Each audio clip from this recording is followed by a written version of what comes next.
πρέπει να πούμε ότι ένας είναι ο πιο όμορφος αμπελώνας στην Ελλάδα, αυτός δεν θα μπορούσε να είναι άλλος από τον αμπελώνα του Τσάνταλη που βρίσκεται καλά χωμένος μέσα στο άβατον του Αγίου Όρους. Αξιμέρωτα και χωρίς τις γυναίκες του συνεργείου, ξεκινήσαμε για το τρίτο πόδι της Χαλκιδικής.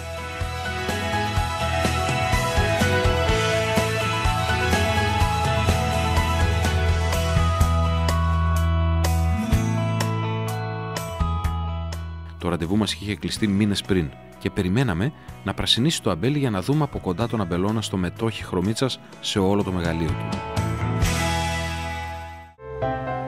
Βρισκόμαστε στους αμπελώνες της Χρωμίτσας. Εδώ μέσα σε ένα μοναδικό οικοσύστημα, στους αμπελώνες της οικογένειας Τσάνταλη καλλιεργούνται διεθνείς και ελληνικές ποικιλίες. Το Άγιο Όρος έχει 20 μονές και κατοικείται από 1.900 περίπου μοναχούς. Με το που περάσεις τα σύνορα δεν μπορείς παρά να τους ζηλέψεις, αφού η απίστευτη φύση γύρω σου και η απόλυτη σιωπή σε κάνουν να νομίζεις ότι έφτασες στον παράδεισο.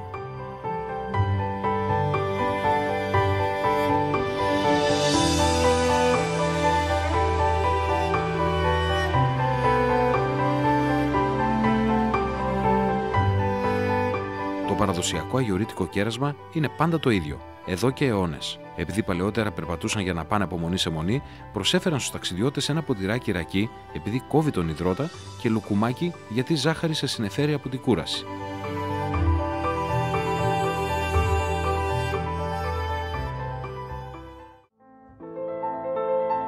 Το κρασί είναι άρρηκτα συνδεδεμένο με τη χριστιανική θρησκεία. Η άμπελος και ο ίνος χρησιμοποιούνται σε όλες τις παραβολές στα Ευαγγέλια και αναφέρονται πολύ συχνά στην Αγία Γραφή. Το κρασί και το ψωμί είναι άλλωστε τα μοναδικά αγαθά που προσφέρονται ως δώρα της Θείας Ευχαριστίας. Ο Όσιος Αθανάσιος Αθωνίτης, συντάσσοντας το καταστατικό χάρτη του Αγίου Όρους, ορίζει πως κάθε μονή οφείλει να έχει το δικό της αμπελώνα. Έτσι, αρχίζει η οργανωμένη αμπελοκαλλιέργεια στο Άγιο Όρος και διαρκεί πάνω από 1000 χρόνια. Μέσα στο Όρος, όλες οι μονές παρήγαγαν κρασί για δικές τους ανάγκες, αλλά και για εξαγωγή.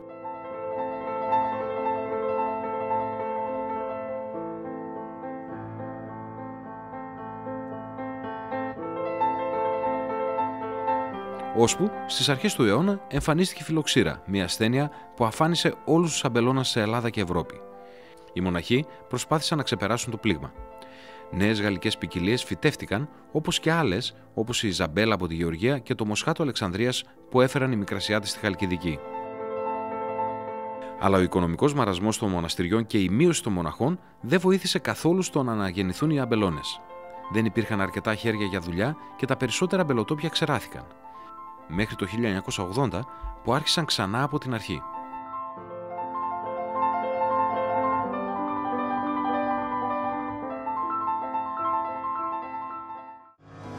Ήταν το 1969.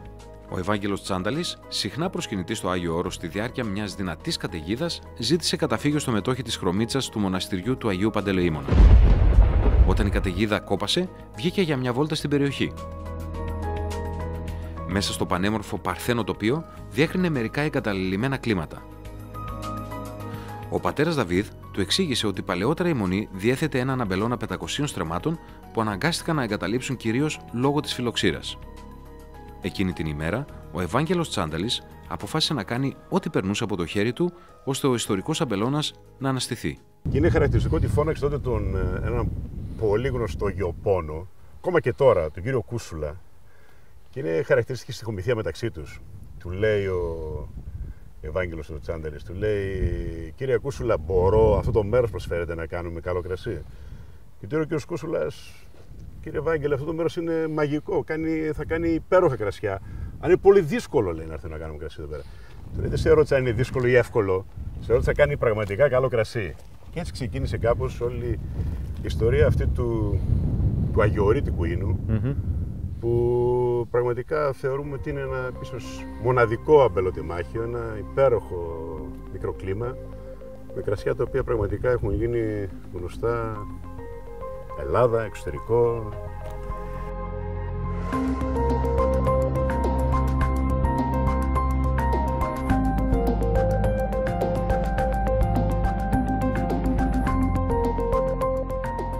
Είχα την ευτυχία, μάλλον θα έλεγα ευλογία, γιατί είμαστε σε ευλογημένο τόπο, η πρώτη μου επίσκεψη στον αμπελώνα του Αγίου Όρους να είναι μαζί με τον Ευάγγελο Τσάνταλη πίσω στο 1993.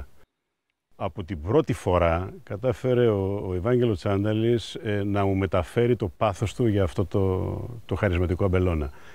Και οφείλω να ομολογήσω ότι συνεχίζω να επισκέπτομαι τον αμπελώνα συνέχεια και συνέχεια κάθε φορά που έρχομαι εδώ νιώθω το ίδιο δέος και την γοητευμένος πάντα από αυτό το υπέροχο αμπελοτόπι. Θεωρώ ότι είναι από τα πιο χαρισματικά αμπελοτόπια που έχω δει σε όλο τον πλανήτη και χρέος μας είναι να συνεχίσουμε όλοι εμείς το όραμα του Ευάγγελου Τσάνταλη για να μπορέσουμε να κάνουμε αυτό το αμπελοτόπι γνωστό σε όσες περισσότερες χώρες του εξωτερικού μπορούμε.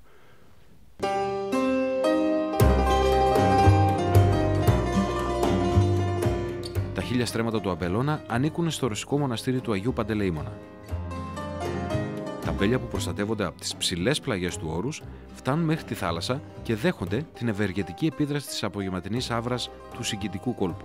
Είμαστε τυχεροί, είμαστε ευλογημένοι που έχουμε τη θάλασσα και αυτό το αεράκι το οποίο ακόμα και τις δύσκολες μέρες του καλοκαιριού φέρνει την απαραίτητη υγρασία την οποία χρειαζόμαστε για να μην έχουμε ιδιαίτερα προβλήματα στην καλλιέργεια του αμπελώνα. Κλίμα μεσογειακό, ήπιος χειμώνας με λίγες χιονοπτώσεις και θερμοκρασίες που σπάνια κατεβαίνουν στους -2 βαθμούς Κελσίου. Το ιδανικό αυτό μικροκλίμα κάνει τα σταφύλια να οριμάζουν αργά με τον πλέον φυσικό τρόπο. Είμαστε σε ένα υψόμετρο γύρω στα 200 με 220 μέτρα. Αυτό είναι το μεγαλύτερο υψόμετρο? Όχι. Είναι ο κύριος όγκος του αμπελώνα. Φτάνουμε σχεδόν μέχρι τα 300 μέτρα. Έτσι, και έχουμε και λίγο πιο χαμηλά στα 180 μέτρα. Αλλά ο κύριος όγκος βρίσκεται εδώ. Τα εδάφη είναι αμμώδη, αμμοπυλώδη. Υπάρχει μεγάλη περιεκτικότητα σε πυρίτιο. Το pH είναι από ελαφρώς όξινο έως όξινο.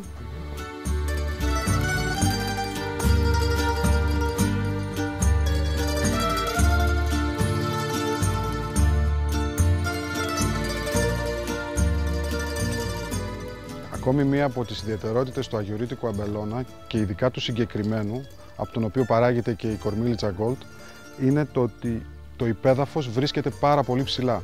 Μπορούμε να δούμε το ότι στους 15 πόντους περίπου με 20 βρίσκεται το μητρικό πέτρωμα που είναι γρανίτης. Από αυτές εδώ τις σχισμές που υπάρχουν στο γρανίτη διεισδύουν οι ρίζες του αμπελιού κατεβαίνοντας πολύ βαθιά, πολλές φορές μέχρι και στο 1,5 μέτρο, και έτσι μπορούν και απορροφούν διάφορα θρεπτικά συστατικά, δίνοντας αυτή τη μοναδικότητα στο σταφύλι.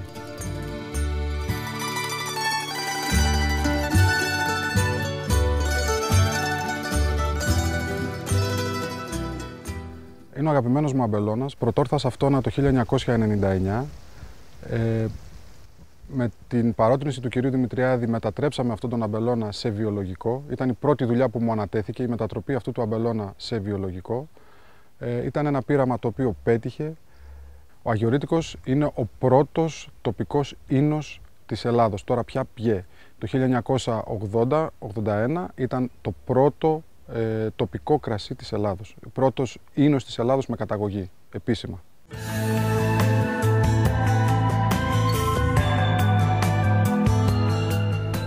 Και καλλιεργούμε εδώ σε αυτή την περιοχή κυρίως τις λευκές ελληνικές ποικιλίες. Θήρι, ασύρτικο, ροδίτη και από τις διεθνοποιημένες έχουμε τη Sauvignon Blanc και τη Chardonnay. Μάλιστα. Σε αυτό το κομμάτι. Αν πάμε λίγο πιο πάνω θα δούμε ότι το έδαφος γίνεται άμμο αργυλώδες και εκεί κυρίως έχουμε επικεντρωθεί στις ερυθρές ποικιλίες. Εκεί έχουμε Cabernet Sauvignon και Grenache από τις διεθνοποιημένες και λιμνιό από τις ελληνικές ποικιλίες. Αυτές είναι οι κύριες ποικιλίες. 700 στρέμματα είναι ο αμπελώνας, χαμηλοαποδοτικός. Μέχρι και πριν από χρόνια ήταν μη αρδευόμενος. Τώρα εδώ και λίγα χρόνια έχουμε ξεκινήσει να βάζουμε άρδευση σε μερικά πολετιμάχια. Σε μερικά, σε αυτό όχι, αυτό δεν έχει. Ο οργισμένος γίγαντας Άθος πέταξε ένα τεράστιο βράχο εναντίον του Ποσειδώνα, αστόχησε και ο βράχος προσγειώθηκε στη Χερσόνησο της Χαλκιδικής.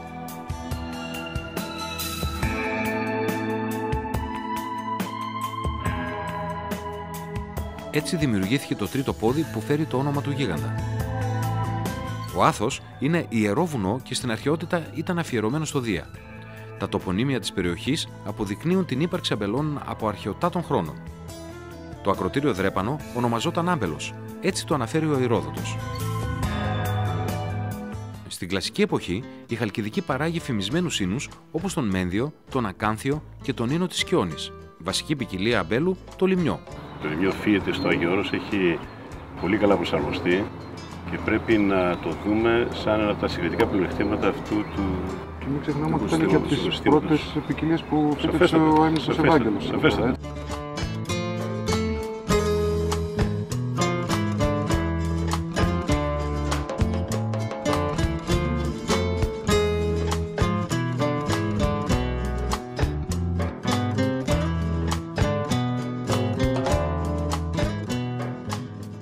Ποια είναι η γνώμη σου για το λιμνιό, μιας και το φέραμε τώρα πάλι?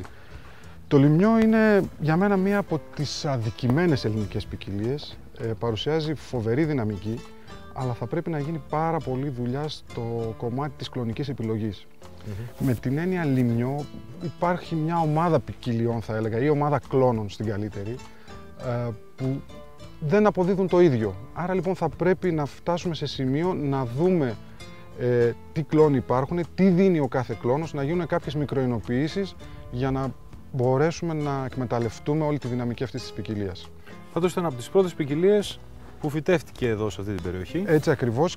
Τώρα έχουμε ξεκινήσει μια αναμπέλωση του αμπελώνα και έχουμε κάνει μια έντονη στροφή στην παραγωγή premium κόκκινου κρασιού από το Άγιο Όρος.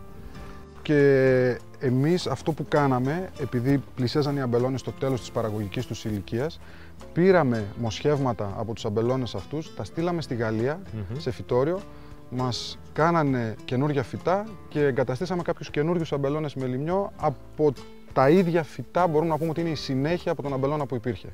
Από εδώ και πέρα σκέφτεστε κάποιες καινούργιες ποικιλίες να φυτευτούν, ελληνικές ή ξενικές? Κοίταξε, διάθεση και όρεξη για πειραματισμό υπάρχει πάντοτε. Ήδη υπάρχουν κάποια σχέδια στα πλάνα και φυσικά και σκεφτόμαστε και κάποιες διεθνοποιημένες ποικιλίες καινούργιες και ελληνικές. Να δοκιμαστούν πρώτα σε επίπεδο πειραματικό και μετά, εφόσον δούμε ότι αποδίδουν, πιθανότατα να χρησιμοποιηθούν και στην παραγωγή κρασιών. Οι Ρώσοι μοναχοί της Μονής του Αγίου Παντελεήμωνα αποκαλούν την περιοχή όπου σήμερα βρίσκεται ο αμπελώνας Κορμίλιτσα, δηλαδή τροφός. Αυτή η ονομασία δόθηκε γιατί στο σημείο αυτό είχε αναπτυχθεί το μετόχι της Κορμίλιτσα, ένα πολύ σημαντικό κοινόβιο για τη Μονή, αφού εκεί υπήρχαν όλες οι καλλιέργειες που έδιναν τροφή στο μοναστήρι. Κορμίλιτσα ονομάζεται σήμερα και μία από τις 4 ετικέτες που παράγει η οικογένεια Τσάνταλη στο Άγιο Όρος. Αυτή τη στιγμή, Βασίλη, περπατάμε στο αμπελοτιμάχιο, ένα από τα αμπελοτιμάχια το οποίο παράγουμε την Κορμίλιτσα Gold. Όπως βλέπεις και εσύ, τα πρέμνα είναι δεκαετίας 70, 75. Καπέρνε Σοβινιόν, πολύ δυνατό αμπέλι, πολύ χαμηλό αποδοτικό, που πραγματικά παράγει ένα εξαιρετικό κρασί. Πολύ μικρή παραγωγή από ό,τι Πολύ μικρή παραγωγή, 3.300 φιάλες το χρόνο, το οποίο φεύγει κυρίως στο Κρεμλίνο. Εδώ βρισκόμαστε στον πιο παλιό αμπελώνα που βρίσκεται στο μετόχι της Χρωμίτσας. Είναι ένας αμπελώνας που είναι φυτεμένος το 1970. Είναι ο πρώτος αμπελώνας που ο αείμνηστος Ευάγγελος Τσάνταλης φύτεψε στο μετόχι της Χρωμίτσας. Όπως βλέπετε, τα κλίματα είναι πολύ παλιά.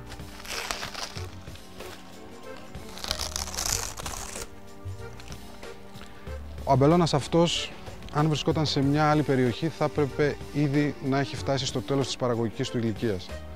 Όμως εδώ στο Άγιο Όρος, επειδή προχωράει πάρα πολύ αργά και έχει χαμηλές παραγωγές, είναι σε θέση ακόμη να παράγει. Βέβαια, μιλάμε για πάρα πολύ μικρές παραγωγές, της τάξης των 400 κιλών το στρέμμα, όχι περισσότερο.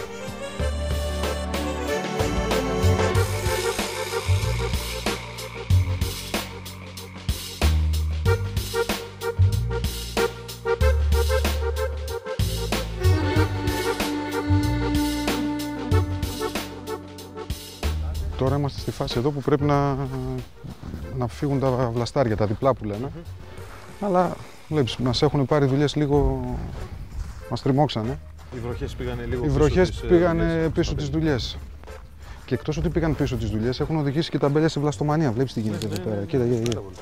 Αυτά όλα εδώ θα έπρεπε να έχουν καθαριστεί. Όπως και εδώ.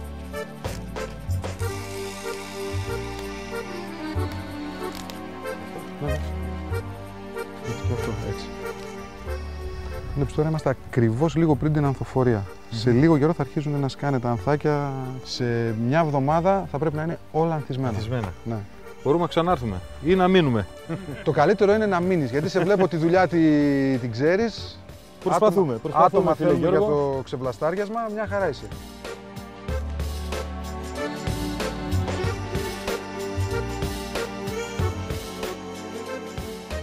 Αυτό είναι ωραίο, αλλά το κόβουμε. Έτσι, ό,τι είναι από κάτω φεύγει. Και εδώ όλα αυτά. Αυτός Έχει δουλίτσα.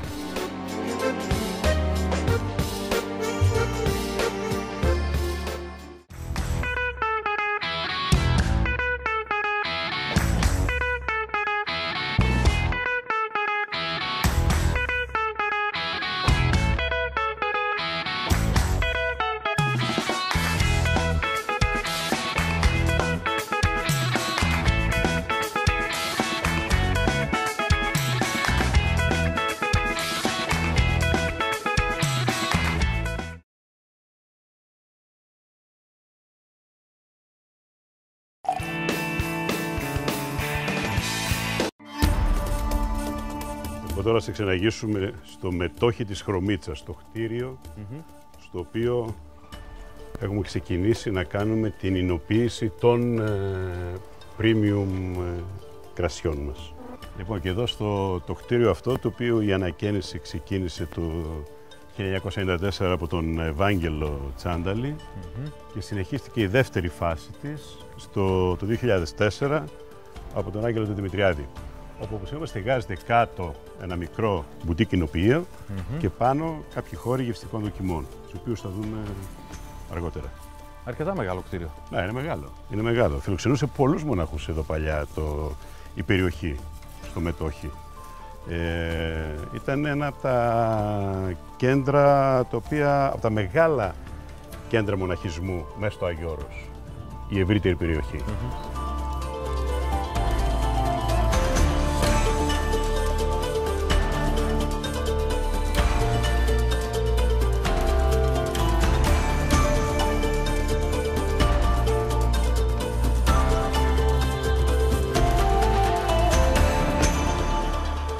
Πολύ επιβλητικό πάντως. Πολύ επιβλητικό. Είναι όντως επιβλητικό. Εδώ της παλαίωσης. Ναι. παλαιώνει το μετόχι, όπως βλέπεις. Εδώ παλαιώνει το κρασί, το οποίο είναι στα ρώσικα γραμμένο. Ναι. Εντάξει, το οποίο πηγαίνει χρησιμοποιείται για την παλαίωση της Κορμίλιτσας και πάει στη Ρωσία, στο Κρεμλίνο.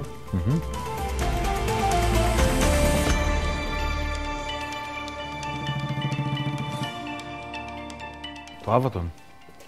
Αγιορείτικον Άβατον. Λοιπόν, και τώρα σε ξαναγούμε στο χώρο της εινοποίησης, όπου εινοποιούμε βέβαια ένα μέρος των κόκκινων κρασιών. Ασήκωτες πόρτες. Ασήκωτες πόρτες.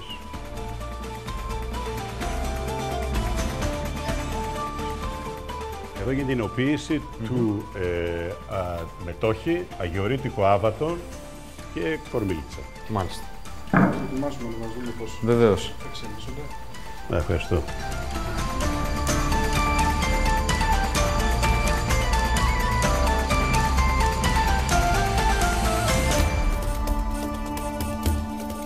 Πόσα χρόνια μένεις σε αυτή τη δεξαμενή?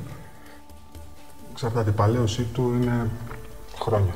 12 μήνες περίπου να γίνει στην δεξαμενή αυτή. Μετά μπορεί να μεταφερθεί σε βαρέλια που θα είναι δεύτερης ή τρίτης γέμισης και μετά να οριμάσει και σε φιάλες.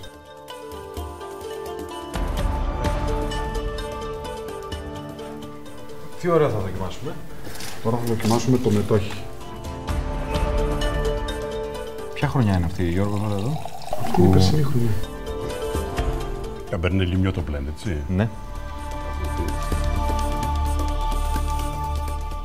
Επικρατεί το καμπερνέ, αλλά έχει πολύ ωραίες νότες στο λιμιό, βγαίνει.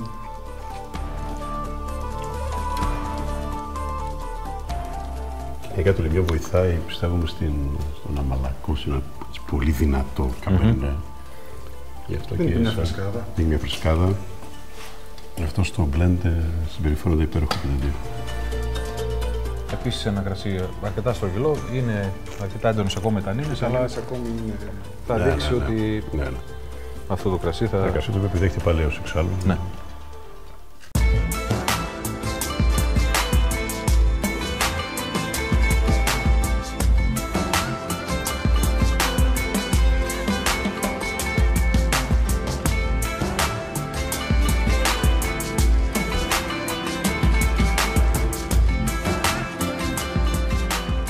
Όταν μια τέτοια μέρα φτάνει στο τέλος της, δεν μπορείς παρά να νιώθεις ευλογημένος. Ευλογημένος που στη χώρα σου, λίγα χιλιόμετρα έξω από τη Θεσσαλονίκη, βρίσκεται μια γωνιά του κόσμου σχεδόν ανέγγιχτη από τον χρόνο και τον άνθρωπο. Και όχι μόνο υπάρχει, αλλά μπορείς και να την επισκεφτείς.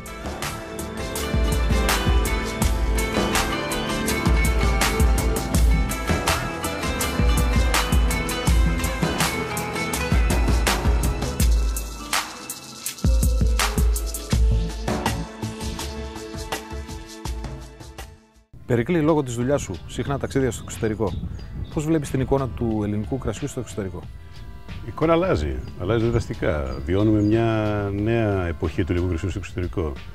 Γιατί απλά το ελληνικό κρασί προσφέρει αυτό το οποίο ο σύγχρονος καταναλωτής θέλει να έχει. Θέλει να έχει κρασιά με χαρακτήρα, με ιδιαιτερότητα, με μοναδικότητα. Και όλα αυτά όταν γίνονται, ειδικά όταν είναι τοποθετημένο το ελληνικό κρασί στη μέση μεσοανώτερη κατηγορία από άποψη τιμής, είναι θετικότατο μήνυμα. Σαφέστατα το ότι έχουμε τόσα μοναδικά αμπελοτόπια, σε αυτά τα αμπελοτόπια καλλιεργούμε μοναδικές ελληνικές ποικιλίες, αυτό προσφέρει στον καταναλωτή, στον σύγχρονο καταναλωτή, ο οποίος έχει λίγο κουραστεί από τα παγκοσμιοποιημένες γεύσεις, τη διαφορετικότητα την οποία ψάχνει. Η εταιρεία Τσάνταλη σε πόσες χώρες εξάγει? Αυτή τη στιγμή εξάγουμε σε 50 χώρες περίπου. Γενικά έχουμε ένα εξαγωγικό προσανατολισμό. Γιατί πιστεύουμε ότι, και θέλω λίγο να το συνδέσω εδώ, αυτός ο προσανατολισμός προσδένει και με το αμπελοτόπι στο οποίο βρισκόμαστε αυτή τη στιγμή στο Άγιο Όρος. Πάγια θέση της εταιρείας μας είναι, της συνοπίας μας, είναι ότι τα κρασιά πρέπει να είναι storytellers. Δηλαδή να διηγούνται ιστορίες για παραδόσεις, για ανθρώπους που είναι δεμένοι με τα αμπελοτόπια στα οποία καλλιεργούν όλα αυτά τα χρόνια, τους παππούδους τους, πατεράδες τους. Και πιστεύουμε σε περιοχές όπως τη Ραψάνη, αλλά πιο πολύ ίσως εδώ στο Άγιο Όρος, το οποίο είναι κατά τη γνώμη μας η μοναδική ίσως ζωντανή αυθεντικότητα αυτή τη στιγμή στην Ελλάδα, προσφέρουμε πλούσια ιστορία, πλούσια παράδοση στους καταναλωτές στο εξωτερικό. Όταν αυτό παντρεύεται με την καλλιέργεια δυναμικών ελληνικών ποικιλιών, όπως είναι το ασύρτικο το οποίο καλλιεργούμε στο Άγιο Όρος, την άλλη μεριά όπως είναι το ξινόμαυρο και το λιμιό, το οποίο θεωρούμε ότι μπορεί να μας δώσει ένα συγκριτικό πλεονέκτημα στο μέλλον, γενικά στο παγκόσμιο ελληνικό γίγνεσθε, πιστεύουμε ότι είναι η συνταγή της επιτυχίας. Ποια είναι τα σχέδια της εινοποιίας Τσάνταλη για το Άγιο Όρος που βρισκόμαστε συγκεκριμένα? Σαφέστατα είναι η δημιουργία μιας καινούριας γάμας κρασιών, η οποία θα είναι τοποθετημένη στην ανώτερη, θα χαρακτήριζα, premium αγορά. Αυτό είναι αναμφίβολα, γιατί το μέρος δικαιωματικά θα πρέπει να έχει ένα τέτοιο κρασί να το εκπροσωπεί. Κρασί το οποίο θα έχει μια εξαιρετική προστιθέμενη αξία, κρασί το οποίο θα απολαμβάνουν οι καταναλωτές στο εξωτερικό και κρασί το οποίο θα τιμά κατά τον καλύτερο τρόπο τον ελληνικό αμπελώνα και τη νέα εικόνα την οποία, όπως είπαμε πριν, έχει στις αγορές του εξωτερικού. Πότε να τα περιμένουμε αυτά? Σύντομα. Πολύ σύντομα. σύντομα.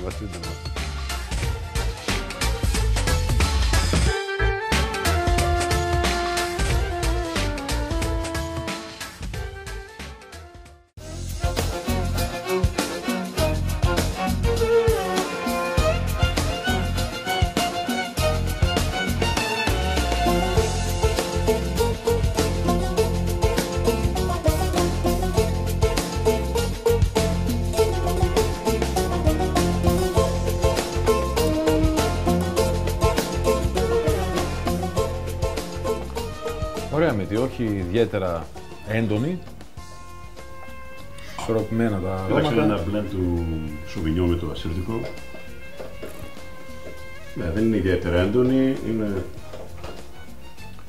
άνθη. Έχει τα σπεριδοειδή του, έχει και τα ανθάκια από λίγο και κάποια βοτανικά στοιχεία βγάζει. Έχει και τη μεταλλικότητα από το ασύρτικο, έτσι. Έχει και μια ορυκτότητα βεβαίως και στο στόμα οξύτητα, ψηλή βέβαια, λεμονάτη, αλλά όχι πολύ αυστηρή. Το κάνει πιο ελκυστικό το κρασί. Έχει λίγο λιπαρόντα και λίγο διοξίδιο. Βέβαια, ένα κρασί που θέλει φαγητό. Και από ό,τι βλέπω, Έχουμε αγιορείτικο φαγητό. Γύρω λοιπόν τα ψάρια με τις ωραίες τις πατάτες, με τα κουράκια από το... Από τον κήπο μας εδώ. Τον κήπο και οι πεπεριές και όλα έτσι. όλα Και εδώ. οι ελιές. Ναι, είναι... Πάρα πολύ ωραία. Είμαστε αυτότροφοι.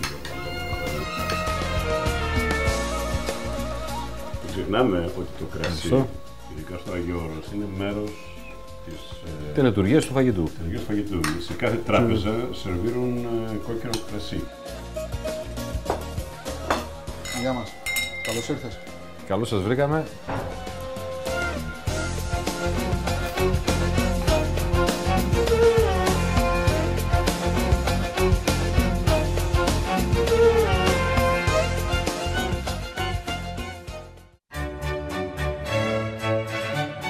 Δεν χρειάζεσαι παραπάνω από λίγες ώρες για να ανακαλύψεις ξανά από την αρχή όλα όσα είχες δεδομένα. Την αληθινή γεύση του κρασιού, το πραγματικό γαλάζιο του ουρανού, το μεγαλείο της φύσης και την ενέργεια που αποπνέει ένα ήρεμο περιβάλλον στο οποίο οι άνθρωποι είναι απλά κομπάρσι.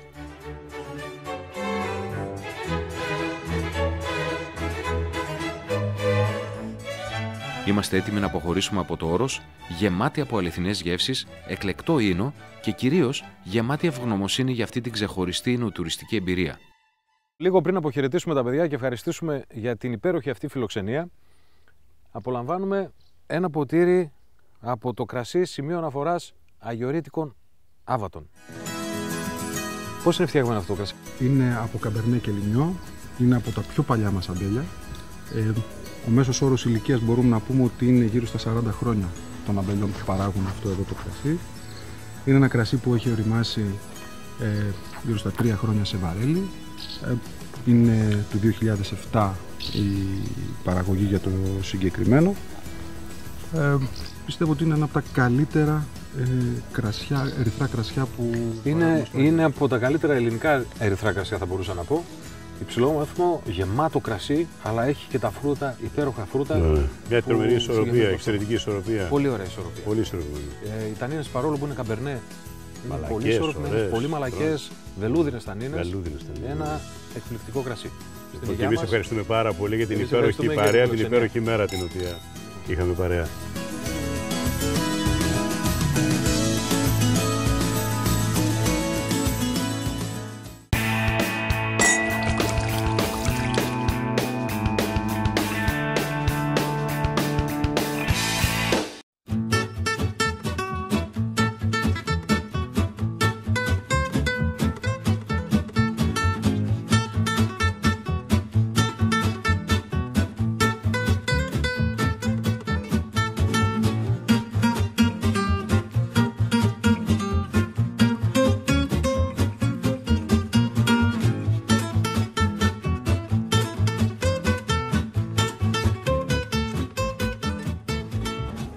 Βρεθήκαμε εδώ σήμερα με την φίλη πρώτα απ' όλα δημοσιογράφο Ίνου και συγγραφέα Νίκη Μηταρέα.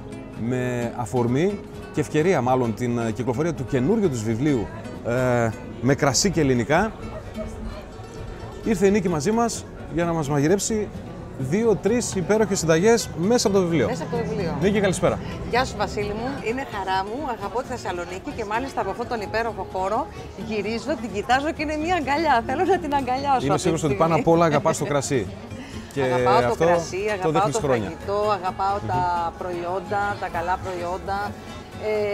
Χαίρομαι για την προσπάθεια που κάνουν οι παραγωγοί σε όλη την Ελλάδα. Άλλωστε, αν θα δεις και στο βιβλίο, Το έχω η ξεφυλίσει. αφιέρωσή μου είναι... Το αφιερώνω σε όλους τους παραγωγούς της Ελλάδας, γιατί ξέρω πόσο μοχτούν για αυτό που κάνουν.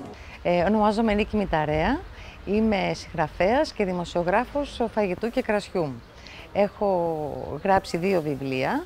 τα ενομαγειρέματα, το οποίο το 2006 βραβεύτηκε στον Παγκόσμιο Διαγωνισμό Βιβλίων Μαγειρικής. Είναι τα Όσκαρ δηλαδή, στα βιβλία, και πήρε το πρώτο βραβείο, δηλαδή το καλύτερο βιβλίο μαγειρικής στον κόσμο με κρασί. Επανέρχομαι πάλι το 2015, δηλαδή στις γιορτές, έβγαλα ένα καινούργιο βιβλίο, το «Με κρασί και ελληνικά». Πάλι μαγειρική με κρασί, με ελληνικές συνταγές, μαγειρεμένες με κρασί, και βέβαια συνταγές που είναι εύκολες και πάνω απ' όλα οδηγίες για το κρασί για όποιον θέλει να κάνει τα πρώτα του βήματα στον κόσμο του κρασιού. Ήρθα λοιπόν στη Θεσσαλονίκη, που την αγαπώ πάρα πολύ, και τους ανθρώπους της Θεσσαλονίκης, γιατί είναι πάντοτε ζεστοί, εγκάρδια και φιλόξενοι, για να μαγειρέψω μερικές συνταγές από το βιβλίο. Φυσικά μαγειρεύω με το κρασί, άλλωστε και το βιβλίο «Με κρασί και ελληνικά» δηλώνει την αγάπη μου. Θεωρώ ότι είναι μια συντροφιά ένα ποτήρι κρασί, είτε είσαι με φίλους είτε είσαι μόνος σου. Μ' αρέσει να έχω το κρασί στο τραπέζι μαζί με τους φίλους μου. Μ' αρέσει να ανοίγουμε κρασιά και να τα δοκιμάζουμε, να τα συζητάμε, να ανακαλύπτουμε τα αρώματά τους, τις γεύσεις τους. Είναι εγωιτευτικό αυτό το ταξίδι και νομίζω ότι όταν έχεις και φίλους που αγαπούν το κρασί και μπορούν όλο αυτό να το μοιραστούν μαζί σου, είναι ό,τι καλύτερο. Τι θα μας ετοιμάσει, τι ωραίο θα μας ετοιμάσει σήμερα? Λοιπόν, σήμερα θα κάνουμε σπαράγγια με απάκι, δηλαδή έχουμε Βόρειο Ελλάδα και πάμε και μία Κρήτη. Ένα ταξίδι δηλαδή από Θεσσαλονίκη στην Κρήτη. Θα μαγειρέψω και θα χρησιμοποιήσω στο φαγητό ένα Sauvignon Blanc. Άλλωστε τα Sauvignon της Βορείου Ελλάδος θεωρούνται και εξαιρετικά κιόλας, γιατί έτσι έχουν μια άλλη προσωπικότητα, έχουν αρωματικό δυναμικό. Αρωματικό δυναμικό και ταιριάζουν και με τα σπαράγγια, δηλαδή οι φυτικές νότες που νομίζω μας τις δίνει το Sauvignon, ταιριάζει μαζί με το σπαράγγι. Να πούμε λοιπόν στην υγειά μας. Να πούμε στην υγειά μας, φυσικά. Να είμαστε καλά, να πίνουμε ωραία κρασιά. Και να τρώμε ωραία φαγητά. Θα ξεκινήσω, θα κόψω λίγο τα σκληρά μέρη από τα... Παρά είναι σκληρά εδώ, μου φαίνεται. Από τα σπαράγγια.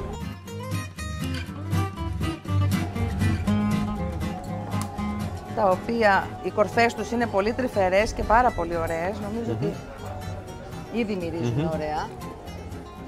Ναι. Δεν ταιριάζει με το Sauvignon τώρα που δοκίμασες? Είναι στα αρώματα του Sauvignon. Είναι το ωραίο. Σπαράγγι παίζει. Ναι. Λοιπόν, οπότε κόβουμε τα σπαράγγια μας, αφαιρούμε το σκληρό μέρος για να μπορέσουμε να τα σοτάρουμε. Μετά μαζί με το κρεμμυδάκι, το οποίο το έχουμε έτοιμο εδώ. Έτοιμο ψιλοκομμένο. Ψιλοκομμένο. Να βάλω λίγο λαδάκι στο τηγάνι μέσα. Θέλουμε μία μέση θερμοκρασία για να σοτάρουμε ελαφριά το κρεμμύδι μας. Θέλουμε στην πραγματικότητα να το γυαλίσουμε, που λέμε, έτσι, ωραία. Λοιπόν, ρίχνουμε το κρεμμυδάκι μας εδώ, το οποίο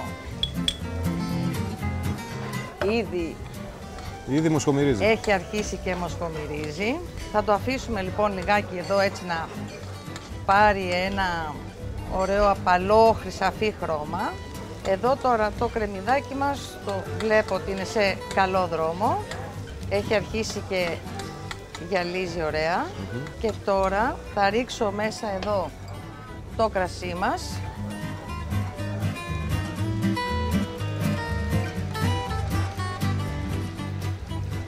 Να μην το τσιμπουνευτούμε. Ας βάλουμε κρασάκι, που είναι ωραίο. Το κρασί χαρίζει πάρα πολύ ωραία αρώματα στη μαγειρική. Λοιπόν, και βέβαια πάντοτε αυτό που λέω είναι ότι ένα κρασί που δεν μπορούμε να το πιούμε, που έχει χαλάσει, έχει ξυνήσει, να το πω έτσι, δεν θα το χρησιμοποιήσουμε για μαγείρεμα. Σωστά. Διότι θα μας χαλάσει το φαγητό. Δηλαδή μπορούμε το κρασί αυτό που θα ανοίξουμε στο τραπέζι μας για να συνοδεύσει το φαγητό μας. Ένα ποτηράκι να το βάλουμε στο φαγητό μας και στη συνέχεια θα καθίσουμε στο τραπέζι και θα συνεχίσουμε με το κρασί μας. Λοιπόν, εδώ θα το αφήσουμε τώρα λίγο να ξατμιστεί το αλκοόλ για να πάρει όλα τα αρώματα του κρασιού και στη συνέχεια θα προσθέσουμε μέσα τα σπαράγγια, τα οποία θα τα αφήσουμε να σιγομαγειρευτούν μέσα σε αυτό το... Και να μαλακώσουν αρκετά, ζουμί και να μαλακώσουν. Εντάξει, θα τα κρατήσουμε και λίγο ζωντανά. Μ' αρέσουν να είναι και λίγο ζωντανά, να μην τα βράζουμε, ξέρεις, και τα μαγειρεύουμε πάρα πολύ. Λοιπόν, κοίτα ένα χρώμα που έχουν πάρει τα σπαράγγια. Καταπληκτικό. Να ρίξω λίγο αλατάκι, έτσι, και να ρίξουμε και λίγο νεράκι. Να τα σκεπάσουμε λίγο δηλαδή, για να τα αφήσουμε. Νομίζω ότι έχει και πολύ ωραία μυρωδιά. Εδώ που σουσάει ο αέρας μου έρχεται. Και το κρασί του έχει δώσει, είναι πολύ ωραίο. Λοιπόν, Βασίλη, είναι έτοιμα εδώ τα σπαράγγια. Λοιπόν, θα τα βάλω λίγο στην άκρη. Θα βάλω τώρα το τηγάνι στη φωτιά. Θα βάλω ελάχιστο λαδάκι, ελάχιστο, έτσι, ίσα να χαϊδέψω το τηγάνι. Και θα ρίξω τώρα μέσα εδώ το απάκι, έτσι. Το οποίο δεν θέλει πολύ ψιλοκομμένο, έτσι. Όχι, θέλει, ναι, μπορεί να είναι λεπτοκομμένο και να το τραγανίσουμε κιόλας λίγο, έτσι, να γίνει και τραγανό. λίγο πιο ψιλοκομμένο δηλαδή από αυτό θα μπορούσαμε να το κάνουμε, ναι, και λίγο πιο ψιλοκομμένο. Το απάκι είναι μια νοστιμιά, μια κριτική νοστιμιά, η οποία θα δώσει γευστική ένταση στο σπαράγγι, που είναι έτσι πιο φυτικό και πιο ουδέτερο. Θα δώσει και λίγη οξύτα με το ξύδι που έχει. Μπράβο. Φαντάζομαι. Ναι, δεν το έχω δοκιμάσει, το φαντάζομαι τώρα στο μυαλό μου. Έτσι φτιάχνεται. Ωραία. Καλά το είπες, έτσι φτιάχνεται. Οπότε θα δώσει μια ένταση στο σπαράγγι και φυσικά στο τέλος θα δείξουμε ποια θα είναι η τελευταία πινελιά του πιάτου, έτσι. Λοιπόν, το αφήνουμε λίγο εδώ να ξεροψηθεί. Εντάξει, τώρα αυτό ανάλογα πόσο το θέλει ο καθένας, έτσι. Εγώ θα κόψω λοιπόν μερικές ρόγες από το σταφύλι που έχουμε εδώ. Το τελείωμά μου θα είναι οι ρόγες του σταφυλιού. Τις βάζουμε δηλαδή στο τέλος, λίγο να πάρουν μαζί με τα σπαράγγια. Μάλιστα. Έτσι.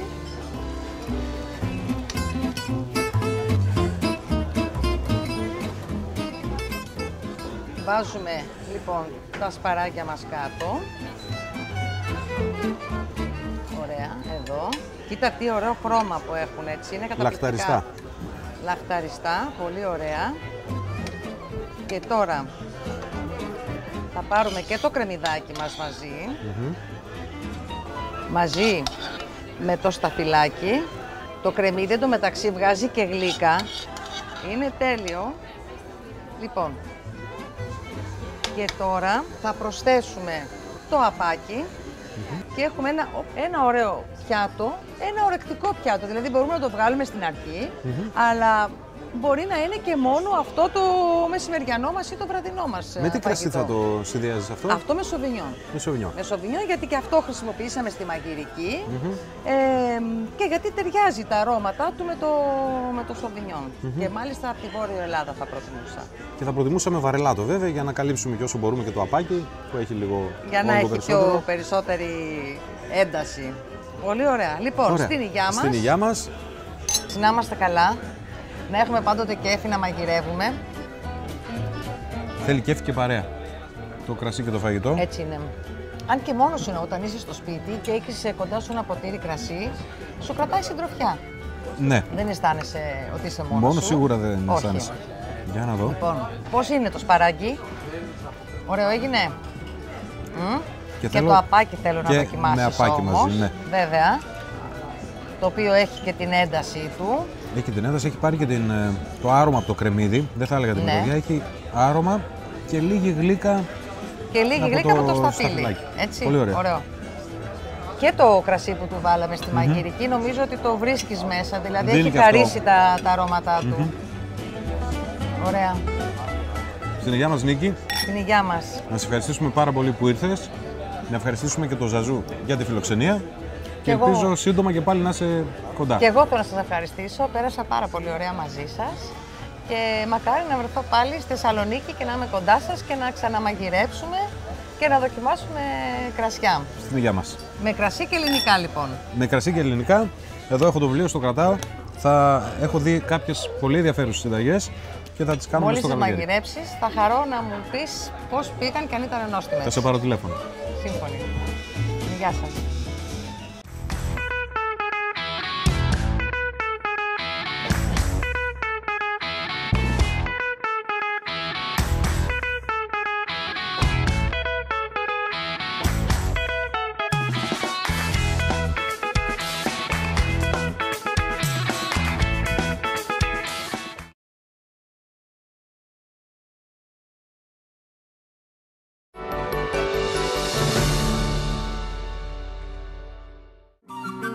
Θα φύγουμε για λίγο από την Ελλάδα και τις αμπελουργικές περιοχές του παλαιού κόσμου και θα ταξιδέψουμε στο νέο κόσμο και συγκεκριμένα στη μακρινή Χιλή. Σε αυτή τη στενή λωρίδα γης, 4.300 χιλιόμετρων που βρίσκεται ανάμεσα στις Άνδες και τον Ειρηνικό ωκεανό, βρίσκεται μια μοντέρνα αμπελουργική χώρα που ανεβαίνει διεθνώς. Είναι χαρακτηριστικό ότι τα ενοπία ήταν μόλις 12 το 1995 και σήμερα μετράμε πάνω από 70.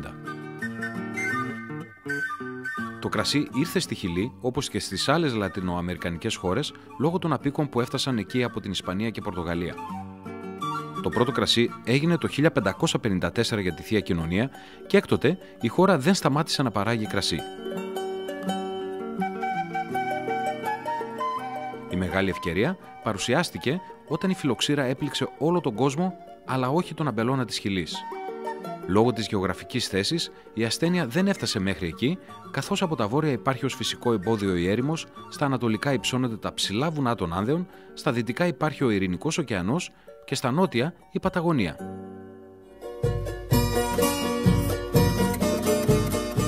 Μέσα σε αυτόν τον καλά προστατευόμενο χώρο, ο αμπελώνας της Χιλής με το μεσογειακό κλίμα του πήρε το προβάδισμα.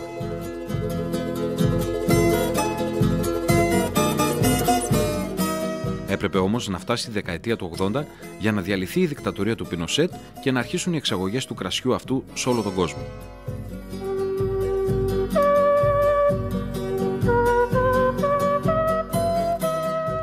Οι μέρες έχουν συνεχόμενη ηλιοφάνεια, οι νύχτες είναι δροσερές, αλλά όχι παγωμένες και υπάρχει αυθονία φυσικού νερού επειδή λιώνουν τα χιόνια στα βουνά των Άνδεων.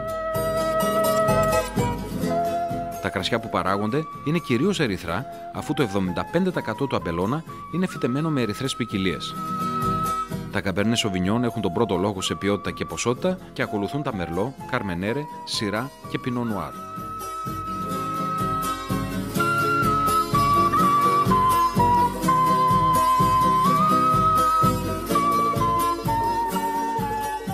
Το Carmenere, το χαρακτηριστικό κόκκινο κρασί της χώρας με το φρουτώδη και πικάντικο χαρακτήρα του, έχει υπιότερες τανίνες από το Cabernet Sauvignon και το Syrah και αποτελεί ένα συναρπαστικό συστατικό στα νέα μείγματα της Χιλής.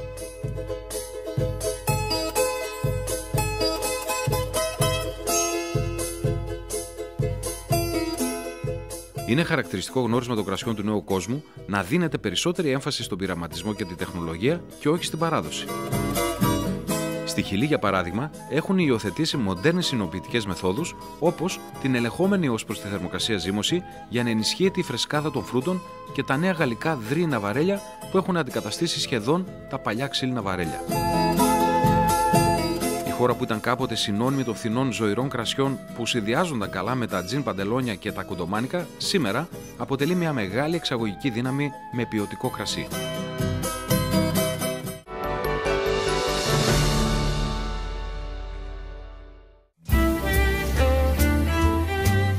Όσοι παρακολουθούν τις τάσεις του κρασιού παγκοσμίως γνωρίζουν ότι τα αφρόδη κρασιά γίνονται ολοένα και περισσότερο της μόδας. Φαίνεται ότι οι καταναλωτές ανά τον κόσμο διψάνε για αφρόδη ίνο, αφού οι πωλήσεις έχουν αυξηθεί παγκοσμίως κατά 30% την τελευταία δεκαετία.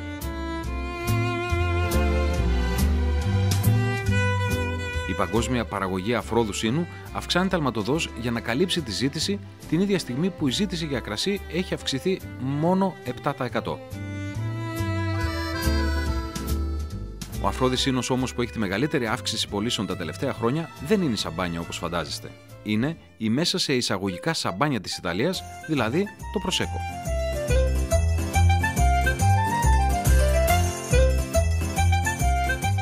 Το δημοφιλές αυτό αφρόδες κρασί παράγεται κυρίως από σταφύλια Prosecco ή Glera. Ενοποιείται στη βορειοανατολική Ιταλία, στις περιοχές Βενέτο και Φρίουλη.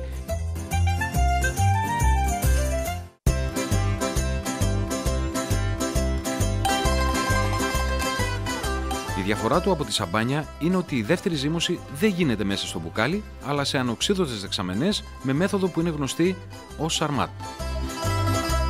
Αυτός είναι ένας από τους παράγοντες που κάνει το Prosecco ένα πιο οικονομικό κρασί και οι πωλήσεις του έχουν εκτιναχθεί παγκοσμίως. Μία απλή φιάλη κοστίζει περίπου 8 με 12 ευρώ. Το Prosecco μπορεί να έγινε της μόδας τα τελευταία χρόνια, αλλά βρισκόταν εδώ και χρόνια ανάμεσά μας, καθώς είναι το βασικό συστατικό για διάσημα κοκτέιλ όπως το Μπελίνι και Ρωσίνι. Οι πωλήσεις του Προσέκο έχουν αυξηθεί τα τελευταία χρόνια, καθώς η οικονομική κατάσταση των καταναλωτών κατά τη διάρκεια της ύφεσής τους οδήγησε στην πιο προσιτή εναλλακτική λύση αφρόδου ίνου αντί για σαμπάνια.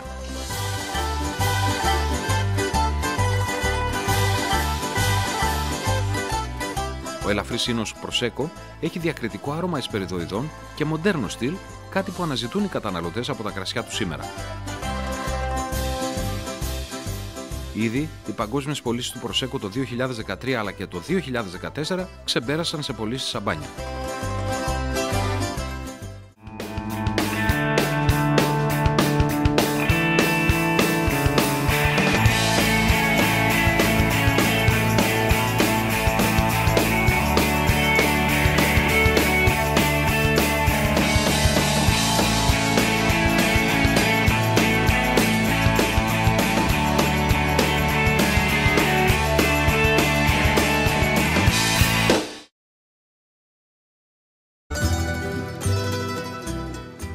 Είναι ο αγαπημένος μου αμπελώνας. Πρωτόρθα σε αυτόνα το 1999.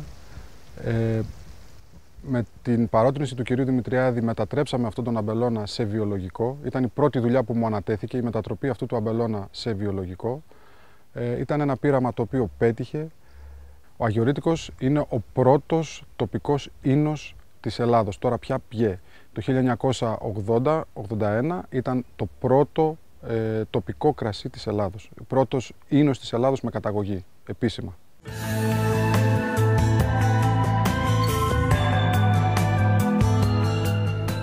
Και καλλιεργούμε εδώ σε αυτή την περιοχή κυρίως τις λευκές ελληνικές ποικιλίες. Θήρι, ασύρτικο, ροδίτη και από τις διεθνοποιημένες έχουμε τη Sauvignon Blanc και τη Chardonnay. Μάλιστα. Σε αυτό το κομμάτι. Αν πάμε λίγο πιο πάνω θα δούμε ότι το έδαφος γίνεται άμμο αργυλώδες και εκεί κυρίως έχουμε επικεντρωθεί στις ερυθρές ποικιλίες. Εκεί έχουμε Cabernet Sauvignon και Grenache από τις διεθνοποιημένες και Λιμιό από τις ελληνικές ποικιλίες. Αυτές είναι οι κύριες ποικιλίες. 700 στρέμματα είναι ο αμπελώνας, χαμηλοαποδοτικός. Μέχρι και πριν από χρόνια ήταν μη αρδευόμενος. Τώρα εδώ και λίγα χρόνια έχουμε ξεκινήσει να βάζουμε άρδευση σε μερικά πολετιμάχια. Σε μερικά, σε αυτό σε μερικά. Όχι, αυτό δεν έχει. Ο οργισμένος γίγαντας Άθος πέταξε ένα τεράστιο βράχο εναντίον του Ποσειδώνα, αστόχησε και ο βράχος προσγειώθηκε στη Χερσόνησο της Χαλκιδικής.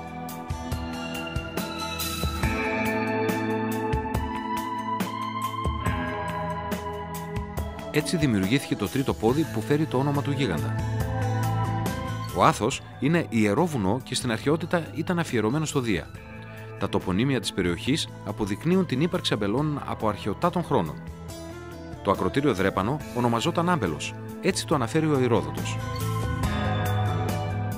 Στην κλασική εποχή, η Χαλκιδική παράγει φημισμένους ίνους όπως τον Μένδιο, τον Ακάνθιο και τον ίνο της Κιόνης. Βασική ποικιλία αμπέλου, το Λιμιό. Το Λιμιό φύεται στο Άγιο Όρος, έχει πολύ καλά προσαρμοστεί και πρέπει να το δούμε σαν ένα από τα συγκριτικά πλεονεκτήματα αυτού του. Και μην ξεχνάμε ότι ήταν και από τις πρώτες ποικιλίες που φύτεψε ο Έμνησος Ευάγγελος.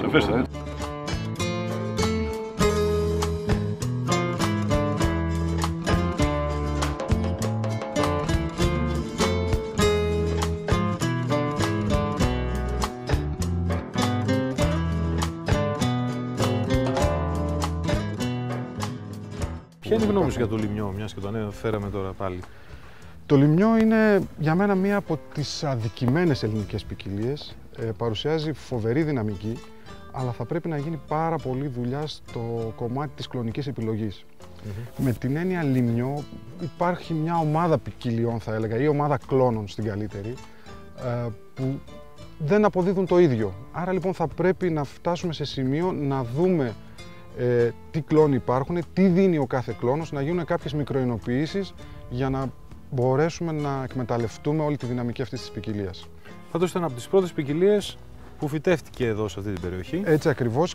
Τώρα έχουμε ξεκινήσει μια αναμπέλωση του αμπελώνα και έχουμε κάνει μια έντονη στροφή στην παραγωγή premium κόκκινου κρασιού από το Άγιο Όρος. Και εμείς αυτό που κάναμε, επειδή πλησίαζαν οι αμπελώνες στο τέλος της παραγωγικής τους ηλικίας, πήραμε μοσχεύματα από τους αμπελώνες αυτούς, τα στείλαμε στη Γαλλία, σε φυτόριο, μας κάνανε καινούργια φυτά και εγκαταστήσαμε κάποιους καινούριους αμπελώνες με λιμνιό από τα ίδια φυτά. Μπορούμε να πούμε ότι είναι η συνέχεια από τον αμπελώνα που υπήρχε. Από εδώ και πέρα σκέφτεστε κάποιες καινούργιες ποικιλίες να φυτευτούν, ελληνικές ή ξενικές? Κοίταξε, διάθεση και όρεξη για πειραματισμό υπάρχει πάντοτε. Ήδη υπάρχουν κάποια σχέδια στα πλάνα και φυσικά και σκεφτόμαστε και κάποιες διεθνοποιημένες ποικιλίες καινούργιες και ελληνικές. Να δοκιμαστούν πρώτα σε επίπεδο πειραματικό και μετά, εφόσον δούμε ότι αποδίδουν, πιθανότατα να χρησιμοποιηθούν και στην παραγωγή κρασιών.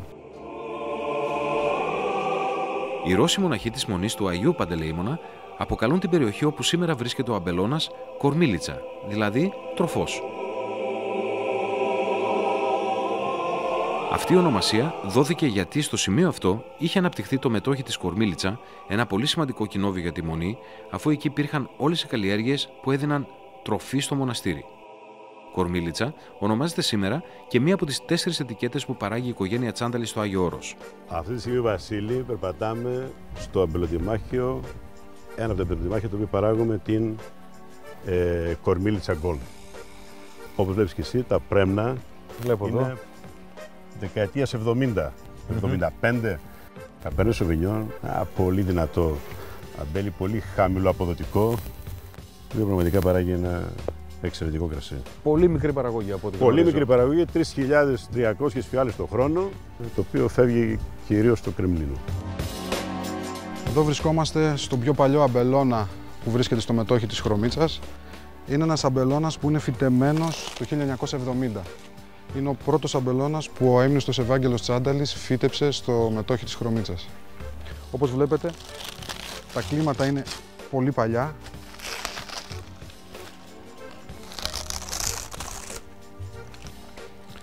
Ο αμπελώνας αυτός, αν βρισκόταν σε μια άλλη περιοχή, θα έπρεπε ήδη να έχει φτάσει στο τέλος της παραγωγικής του ηλικίας. Όμως εδώ στο Άγιο Όρος, επειδή προχωράει πάρα πολύ αργά και έχει χαμηλές παραγωγές, είναι σε θέση ακόμη να παράγει. Βέβαια, μιλάμε για πάρα πολύ μικρές παραγωγές, της τάξης των 400 κιλών το στρέμμα, όχι περισσότερο.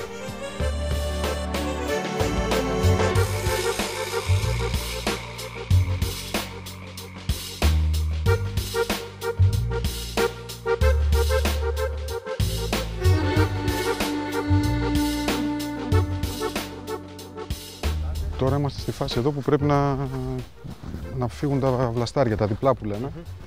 Αλλά βλέπεις, μας έχουν πάρει δουλειές λίγο, μας τριμώξανε.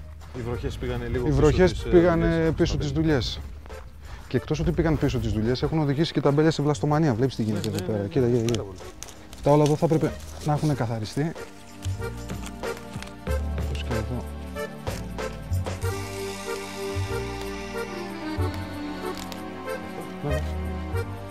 Και αυτό, έτσι. Βλέπεις, τώρα είμαστε ακριβώς λίγο πριν την ανθοφορία. Σε λίγο καιρό θα αρχίζουν να σκάνε τα ανθάκια. Σε μια εβδομάδα θα πρέπει να είναι όλα ανθισμένα. Ναι. Μπορούμε να ξανάρθουμε ή να μείνουμε. Το καλύτερο είναι να μείνεις, γιατί σε βλέπω τη δουλειά την ξέρεις. Προσπαθούμε. Άτομα θέλουν για το ξεβλαστάριασμα, μια χαρά είσαι.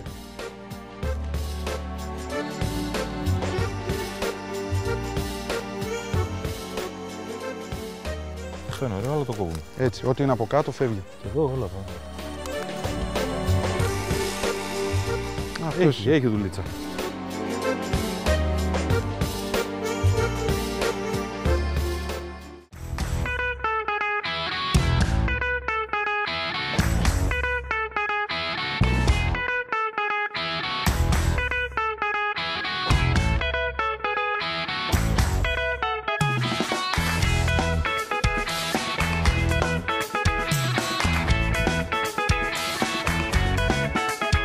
Με το ασύρτικο.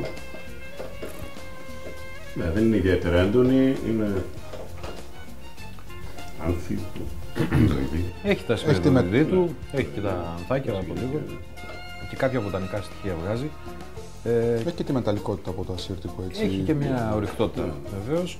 Και στο στόμα οξύτητα ψηλή, βέβαια, λεμονάτη, αλλά όχι πολύ αυστηρή. Το κάνει πιο ελκυστικό το κρασί. Έχει λίγο λιπαρόντα και λίγο διοξείδιο. Βέβαια, ένα κρασί που θέλει φαγητό. Και από ό,τι βλέπω. Έχουμε αγιορείτικο φαγητό. Αγιορείτικο είναι τα ψάρια με τις ωραίες τις πατάτες, με τα κουράκια από τον κήπο μας εδώ. Τον κήπο και οι πεπεριές και όλα, έτσι. Ναι. Και οι ελιές. Ναι. Είναι πάρα πολύ ωραία. Είμαστε αυτότροφοι. Δεν ξεχνάμε ότι το κρασί, ειδικά στο Αγίο Όρος, είναι μέρος της λειτουργίας του φαγητού. Σε κάθε τράπεζα σερβίρουν κόκκινο κρασί. Γεια μας. Καλώς ήρθες. Καλώς σας βρήκαμε.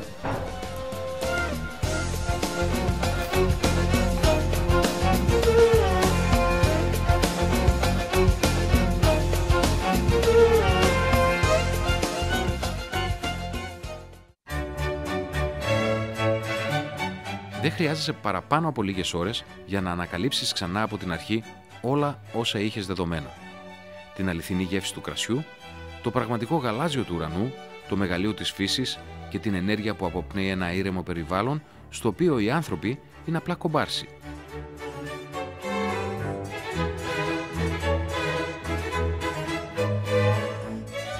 Είμαστε έτοιμοι να αποχωρήσουμε από το Όρος, γεμάτοι από αληθινές γεύσεις, εκλεκτό ίνο και κυρίως γεμάτοι ευγνωμοσύνη για αυτή την ξεχωριστή νοοτουριστική εμπειρία. Λίγο πριν αποχαιρετήσουμε τα παιδιά και ευχαριστήσουμε για την υπέροχη αυτή φιλοξενία, απολαμβάνουμε ένα ποτήρι από το κρασί σημείο αναφοράς αγιορείτικων Άβατων. Πώς είναι φτιαγμένο αυτό το κρασί? Είναι από Καμπερνέ και Λινιό, είναι από τα πιο παλιά μας αμπέλια. Ο μέσος όρος ηλικίας μπορούμε να πούμε ότι είναι γύρω στα 40 χρόνια των αμπελιών που παράγουν αυτό εδώ το κρασί. Είναι ένα κρασί που έχει οριμάσει γύρω στα 3 χρόνια σε βαρέλι. Είναι του 2007 η παραγωγή για το συγκεκριμένο. Πιστεύω ότι είναι ένα από τα καλύτερα κρασιά, ερυθρά κρασιά που είναι από τα καλύτερα ελληνικά ερυθρά κρασιά, θα μπορούσα να πω. Υψηλόμορφο, γεμάτο κρασί, αλλά έχει και τα φρούτα, υπέροχα φρούτα. Μια τρομερή ισορροπία, εξαιρετική ισορροπία. Πολύ ωραία ισορροπία. Πολύ ισορροπία. Οι τανίνες, παρόλο που είναι Καμπερνέ, είναι πολύ ισορροπημένες, πολύ μαλακές, βελούδινες τανίνες. Ένα εκπληκτικό κρασί. Και εμείς ευχαριστούμε πάρα πολύ για την υπέροχη παρέα, την υπέροχη μέρα την οποία είχαμε παρέα.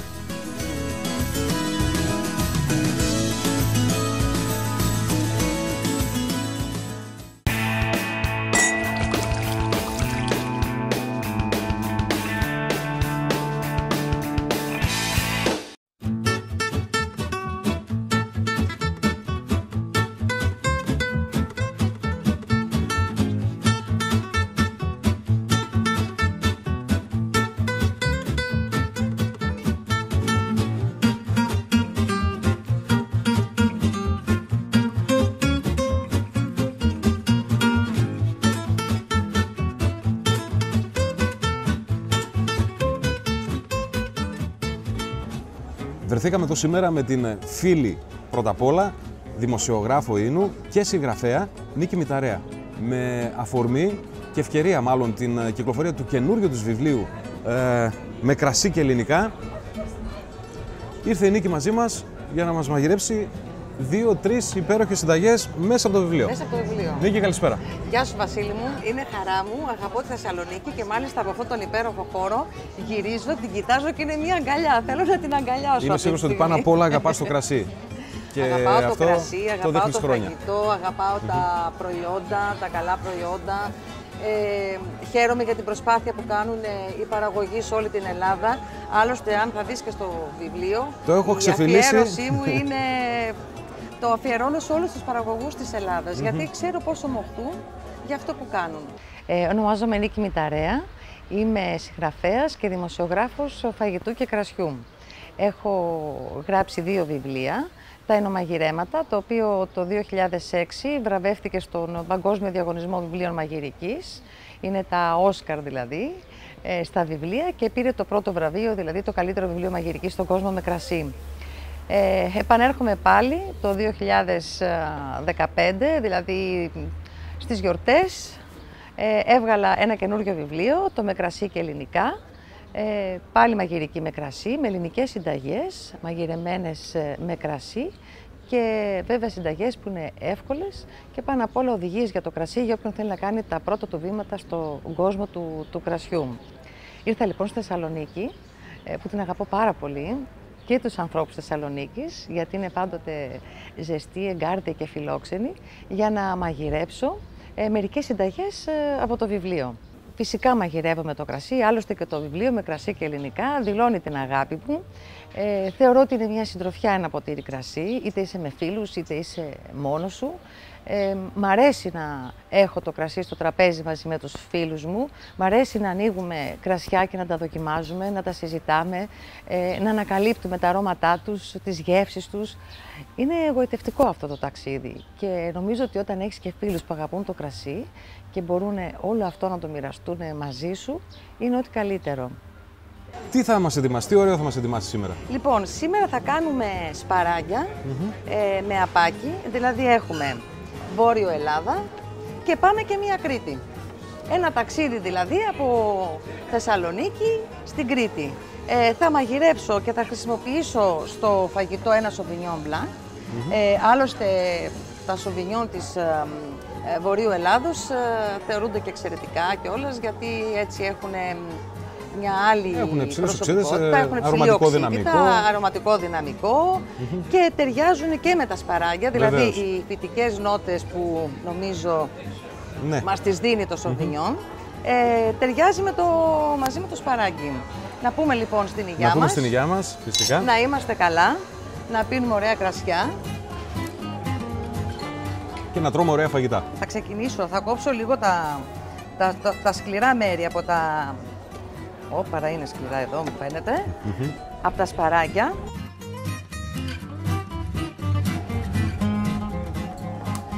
Τα οποία οι κορφές τους είναι πολύ τρυφερές και πάρα πολύ ωραίες. Νομίζω ότι ήδη μυρίζουν ωραία. Ναι. Δεν ταιριάζει με το Sauvignon τώρα που δοκίμασες? Είναι στα αρώματα του Sauvignon. Είναι το ωραίο. σπαράγγι παίζει. Ναι. Λοιπόν, οπότε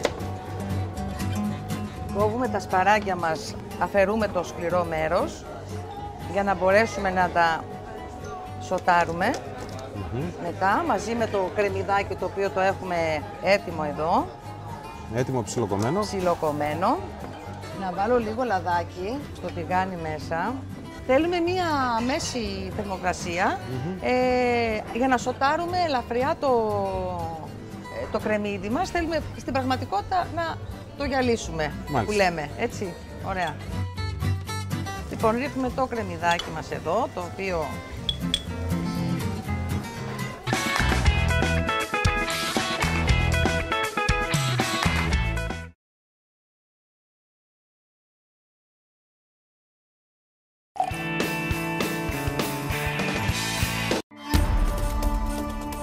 τώρα θα ξεναγήσουμε στο μετόχι της Χρωμίτσας, το κτίριο στο οποίο έχουμε ξεκινήσει να κάνουμε την εινοποίηση των premium κρασιών μας. Λοιπόν, και εδώ το κτίριο αυτό, το οποίο η ανακαίνιση ξεκίνησε το 1994 από τον Ευάγγελο Τσάνταλη και συνεχίστηκε η δεύτερη φάση της το 2004 από τον Άγγελο του Δημητριάδη.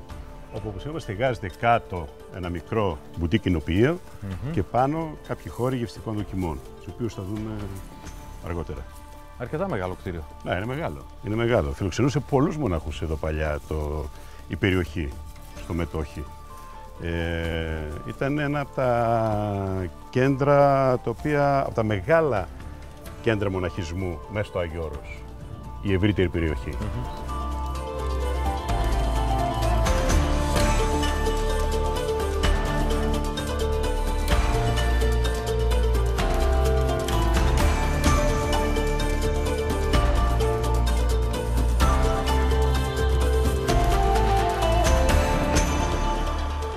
Πολύ επιβλητικό πάντως. Πολύ επιβλητικό. Είναι όντως επιβλητικό.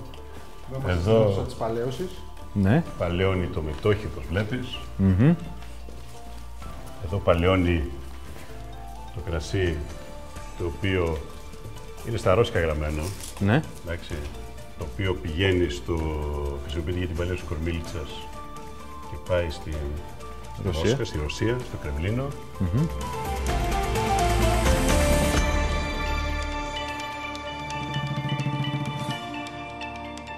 Το Άβατον.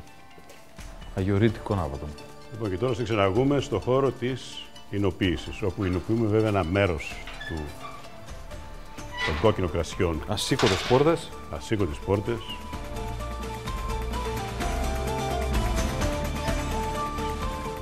Εδώ γίνεται η εινοποίηση του μετόχι, αγιορείτικο Άβατον και Κορμίλιτσα. Μάλιστα. Θα ετοιμάσουμε να μας δούμε πώς Βεβαίως. θα εξελίσσονται. Ευχαριστώ.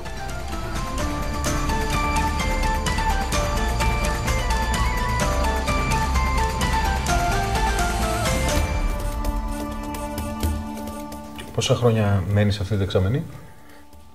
Εξαρτάται, η παλαίωσή του είναι χρόνια. 12 μήνες περίπου να γίνει στην δεξαμενή αυτή. Μετά μπορεί να μεταφερθεί σε βαρέλια που θα είναι δεύτερης ή τρίτης γέμισης και μετά να οριμάσει και σε φιάλες.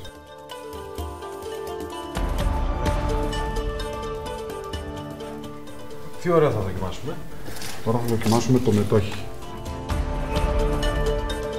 Ποια χρονιά είναι αυτή, Γιώργο, τώρα εδώ? Αυτή είναι η περσινή χρονιά. Καμπερνέ Λιμιό το blend, έτσι. Ναι. Επικρατεί το καμπερνέ, αλλά έχει πολύ ωραίες νότες το Λιμιό, βγαίνει.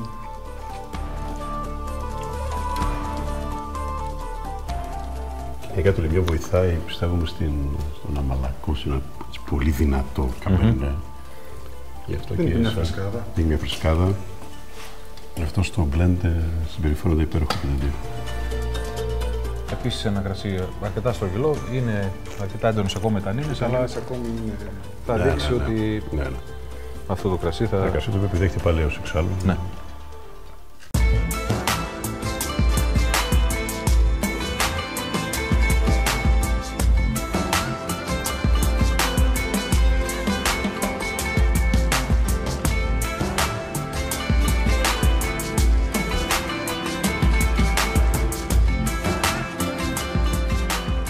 Όταν μια τέτοια μέρα φτάνει στο τέλος της, δεν μπορείς παρά να νιώθεις ευλογημένος. Ευλογημένος που στη χώρα σου, λίγα χιλιόμετρα έξω από τη Θεσσαλονίκη, βρίσκεται μια γωνιά του κόσμου σχεδόν ανέγκυχτη από τον χρόνο και τον άνθρωπο. Και όχι μόνο υπάρχει, αλλά μπορείς και να την επισκεφτείς.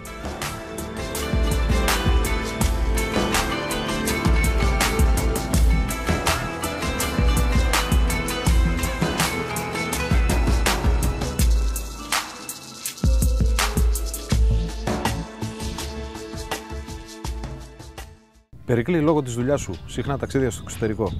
Πώς βλέπεις την εικόνα του ελληνικού κρασιού στο εξωτερικό? Η εικόνα αλλάζει δραστικά. Βιώνουμε μια νέα εποχή του ελληνικού κρασιού στο εξωτερικό. Γιατί απλά το ελληνικό κρασί προσφέρει αυτό το οποίο ο σύγχρονος καταναλωτής θέλει να έχει. Θέλει να έχει κρασιά με χαρακτήρα, με ιδιαιτερότητα, με μοναδικότητα. Και όλα αυτά, όταν γίνονται ειδικά όταν είναι τοποθετημένο το ελληνικό κρασί στη μέση μεσοανώτερη κατηγορία από άποψη τιμής, είναι θετικότατο μήνυμα. Σαφέστατα, το ότι έχουμε τόσα μοναδικά αμπελοτόπια, σε αυτά τα αμπελοτόπια καλλιεργούμε μοναδικές ελληνικές ποικιλίες, αυτό προσφέρει στον καταναλωτή, στον σύγχρονο καταναλωτή, ο οποίος έχει λίγο κουραστεί από τα παγκοσμιοποιημένες γεύσεις, τη διαφορετικότητα την οποία ψάχνει. Η εταιρεία Τσάνταλη σε πόσες χώρες εξάγει? Αυτή τη στιγμή εξάγουμε σε 50 χώρες περίπου. Γενικά έχουμε ένα εξαγωγικό προσανατολισμό. Γιατί πιστεύουμε ότι, και θέλω λίγο να το συνδέσω εδώ, αυτός ο προσανατολισμός πώς δένει και με το αμπελοτόπι στο οποίο βρισκόμαστε αυτή τη στιγμή στο Άγιο Όρος. Πάει για θέση της εταιρείας μας, είναι, της συνοπίας μας, είναι ότι τα κρασιά πρέπει να είναι storytellers.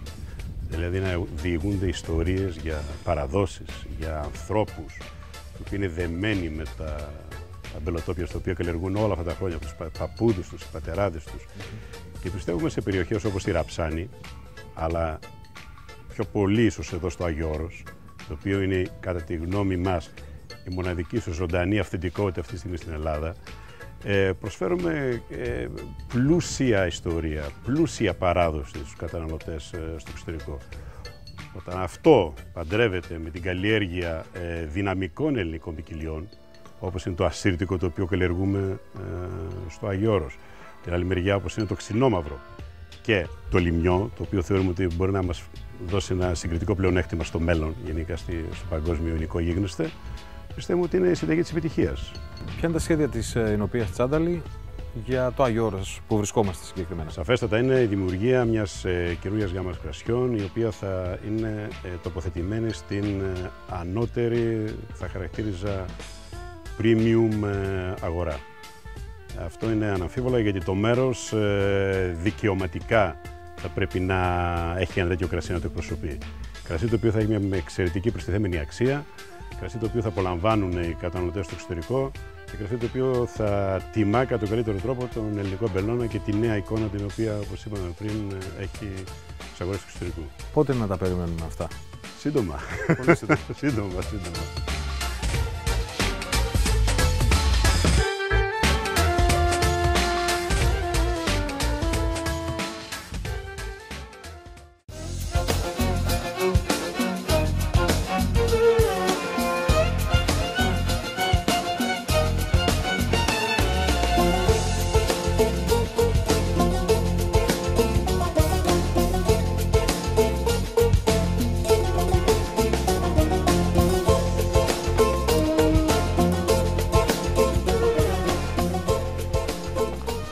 Ωραία μύτη, όχι ιδιαίτερα έντονη. Ισορροπημένα τα Κοιτάξτε αρώματα. ένα μπλεν του σουβί. Ήδη μοσχομυρίζει. έχει αρχίσει και μοσχομυρίζει. Θα το αφήσουμε λοιπόν λιγάκι εδώ έτσι να πάρει ένα ωραίο απαλό χρυσαφί χρώμα. Εδώ τώρα το κρεμμυδάκι μας το βλέπω ότι είναι σε καλό δρόμο. Έχει αρχίσει και γυαλίζει ωραία. Και τώρα θα ρίξω μέσα εδώ το κρασί μας.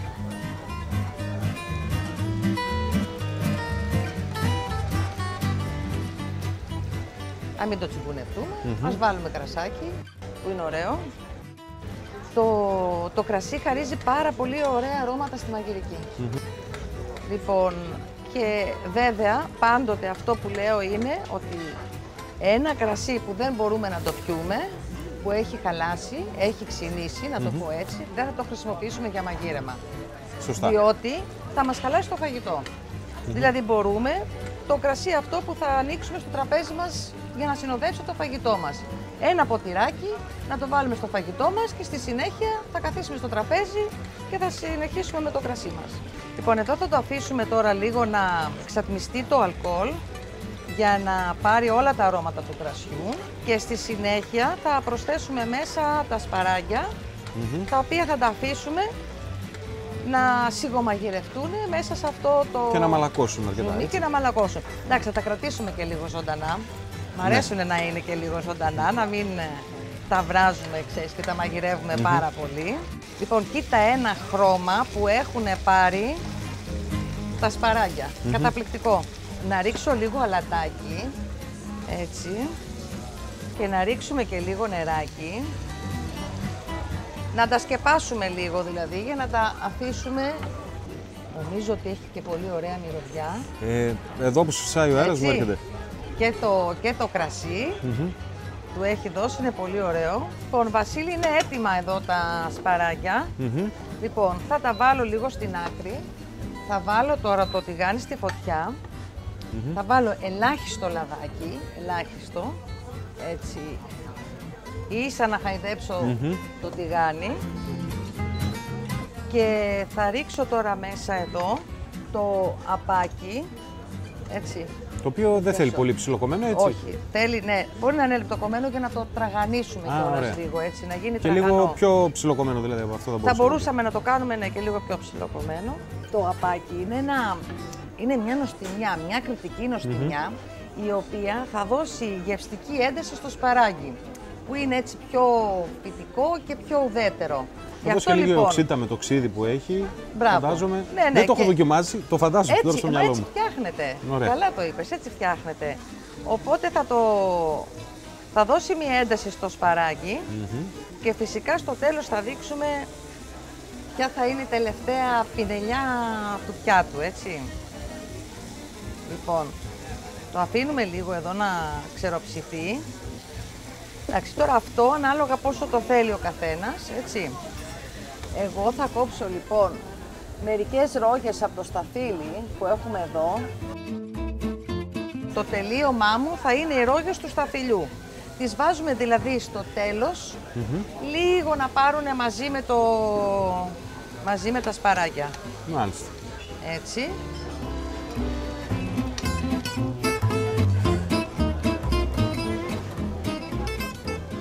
Βάζουμε λοιπόν τα σπαράγια μας κάτω. Ωραία, εδώ. Κοίτα τι ωραίο χρώμα που έχουν, έτσι, είναι καταπληκτικά. Λαχταριστά. Λαχταριστά, πολύ ωραία. Και τώρα θα πάρουμε και το κρεμμυδάκι μας μαζί.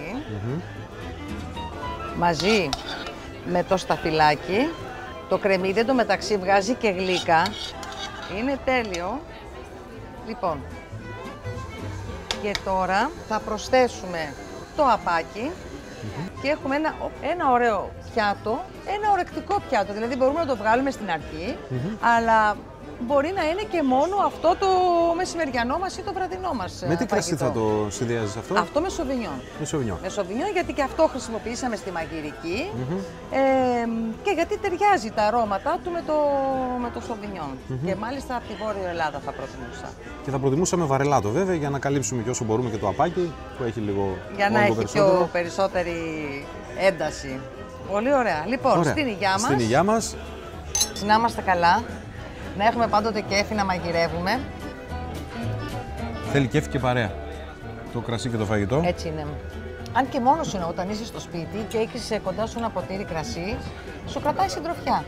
Ναι. Δεν αισθάνεσαι ότι είσαι μόνος Μόνο σου. σίγουρα δεν αισθάνεσαι. Για να δω. Λοιπόν, πώς είναι το σπαράκι? Ωραίο έγινε. Και το απάκι θέλω να δοκιμάσεις με απάκι όμως, μαζί, ναι. Βέβαια. Το οποίο έχει και την ένταση του. Έχει την ένταση, έχει πάρει και το άρωμα από το κρεμμύδι. Δεν θα έλεγα την μυρωδιά. Έχει άρωμα και λίγη γλύκα. Και λίγη γλύκα από το σταφύλι. Έτσι. Πολύ ωραίο. Και το κρασί που του βάλαμε στη μαγειρική νομίζω ότι το βρίσκεις μέσα. Δηλαδή έχει χαρίσει τα αρώματά του. Ωραία. Στην υγειά μας, Νίκη. Στην υγειά μας. Να σε ευχαριστήσουμε πάρα πολύ που ήρθες. Να ευχαριστήσουμε και τον Ζαζού για τη φιλοξενία. Και ελπίζω σύντομα και πάλι να είσαι κοντά. Και εγώ θέλω να σας ευχαριστήσω. Πέρασα πάρα πολύ ωραία μαζί σας. Και μακάρι να βρεθώ πάλι στη Θεσσαλονίκη και να είμαι κοντά σας και να ξαναμαγειρέψουμε και να δοκιμάσουμε κρασιά. Στην υγειά μας. Με κρασί και ελληνικά λοιπόν. Με κρασί και ελληνικά. Εδώ έχω το βιβλίο, στο κρατάω. Έχω δει κάποιες πολύ ενδιαφέρουσες συνταγές και θα τις κάνουμε στο καλοκαίρι. Μόλις μαγειρέψεις, θα χαρώ να μου πεις πώς πήγαν και αν ήταν νόστιμες. Θα σε πάρω τηλέφωνο. Σύμφωνοι. Γεια σας.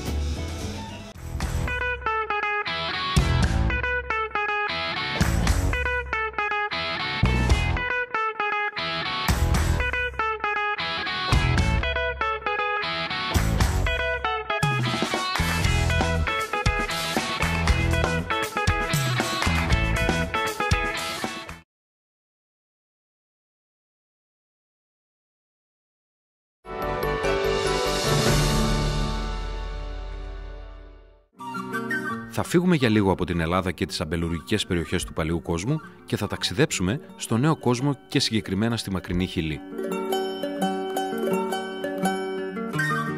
Σε αυτή τη στενή λωρίδα γης, 4.300 χιλιόμετρων που βρίσκεται ανάμεσα στις Άνδες και τον Ειρηνικό ωκεανό, βρίσκεται μια μοντέρνα αμπελουργική χώρα που ανεβαίνει διεθνώς.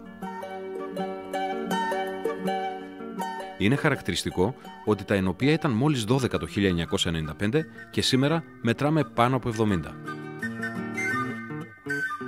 Το κρασί ήρθε στη Χιλή, όπως και στις άλλες λατινοαμερικανικές χώρες, λόγω των απίκων που έφτασαν εκεί από την Ισπανία και Πορτογαλία. Το πρώτο κρασί έγινε το 1554 για τη Θεία Κοινωνία και έκτοτε η χώρα δεν σταμάτησε να παράγει κρασί. Η μεγάλη ευκαιρία παρουσιάστηκε όταν η φιλοξήρα έπληξε όλο τον κόσμο, αλλά όχι τον αμπελώνα της Χιλής. Λόγω της γεωγραφικής θέσης, η ασθένεια δεν έφτασε μέχρι εκεί, καθώς από τα βόρεια υπάρχει ως φυσικό εμπόδιο η έρημος, στα ανατολικά υψώνονται τα ψηλά βουνά των Άνδεων, στα δυτικά υπάρχει ο Ειρηνικός ωκεανός και στα νότια η Παταγωνία.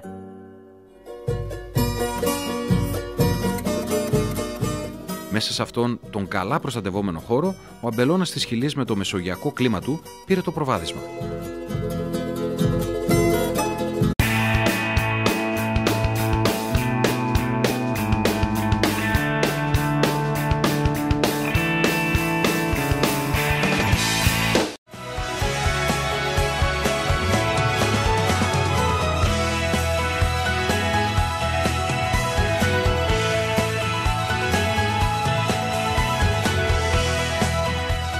Αν πρέπει να πούμε ότι ένας είναι ο πιο όμορφος αμπελώνας στην Ελλάδα, αυτός δεν θα μπορούσε να είναι άλλος από τον αμπελώνα του Τσάνταλη που βρίσκεται καλά χωμένος μέσα στο άβατον του Αγίου Όρους. Αξιμέρωτα και χωρίς τις γυναίκες του συνεργείου, ξεκινήσαμε για το τρίτο πόδι της Χαλκιδικής.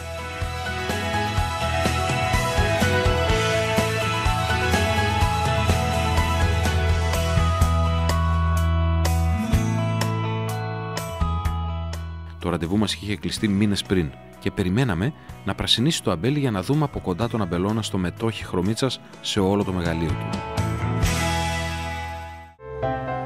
Βρισκόμαστε στους αμπελώνες της Χρωμίτσας. Εδώ μέσα σε ένα μοναδικό οικοσύστημα, στους αμπελώνες της οικογένειας Τσάνταλη καλλιεργούνται διεθνείς και ελληνικές ποικιλίες. Το Άγιο Όρος έχει 20 μονές και κατοικείται από 1.900 περίπου μοναχούς. Με το που περάσεις τα σύνορα δεν μπορείς παρά να τους ζηλέψεις, αφού η απίστευτη φύση γύρω σου και η απόλυτη σιωπή σε κάνουν να νομίζεις ότι έφτασες στον παράδεισο.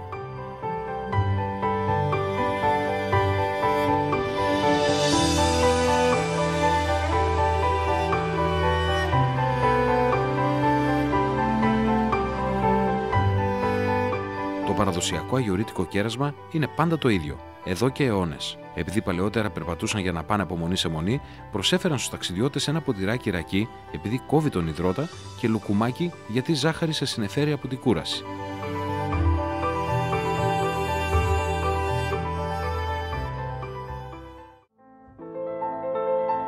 Το κρασί είναι άρρηκτα συνδεδεμένο με τη χριστιανική θρησκεία. Η άμπελος και ο ίνος χρησιμοποιούνται σε όλες τις παραβολές στα Ευαγγέλια και αναφέρονται πολύ συχνά στην Αγία Γραφή.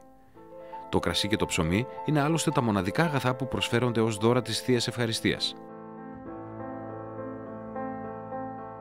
Ο Όσιος Αθανάσιος Αθωνίτης, συντάσσοντας το καταστατικό χάρτη του Αγίου Όρους, ορίζει πως κάθε μονή οφείλει να έχει το δικό της αμπελώνα.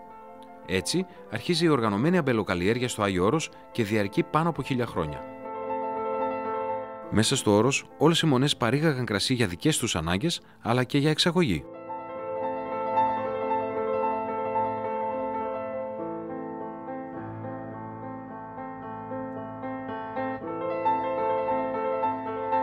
Ώσπου στις αρχές του αιώνα εμφανίστηκε η φιλοξήρα, μια ασθένεια που αφάνισε όλους τους αμπελώνας σε Ελλάδα και Ευρώπη. Οι μοναχοί προσπάθησαν να ξεπεράσουν το πλήγμα. Νέες γαλλικές ποικιλίες φυτεύτηκαν, όπως και άλλες, όπως η Ιζαμπέλα από τη Γεωργία και το Μοσχάτο Αλεξανδρίας που έφεραν οι Μικρασιάτες στη Χαλκιδική.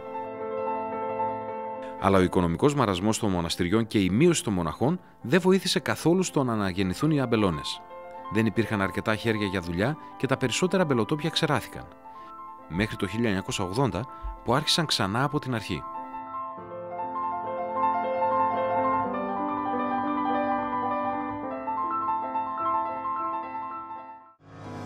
Ήταν το 1969.